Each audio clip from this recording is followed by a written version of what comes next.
here is where my wife Elena comes into the story and changes everything, really. Because there was a conversation that we had that started with her questioning why some of the little girls in our circle of friends and family were already having aspirations, even when they're 3 and 4 years old, that were just like typically what is expected of a woman to have. And she was like really upset about this. Like, why wouldn't they consider different kind of careers, science or tech or things like this?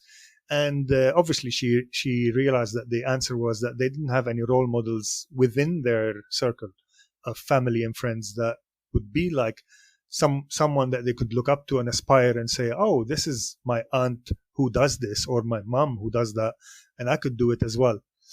And my wife was looking into data and information about women in STEM, and she was getting scandalized and telling me all of this research that she's reading about how the numbers are really little for women and all of this.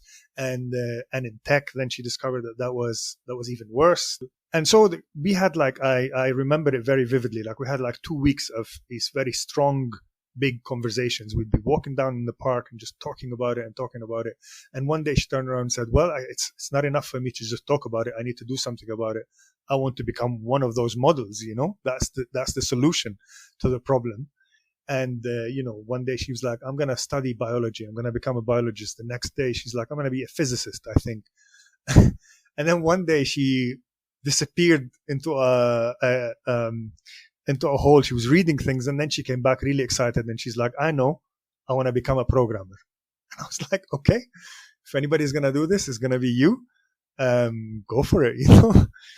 And that was it. She really decided to get into it, and she started looking it up, seeing information about it, and she was excitedly telling me all about it, and started doing a few things. And then I just suddenly realized that, hey, this is accessible and not as terrifying and far-fetched as I thought it would be.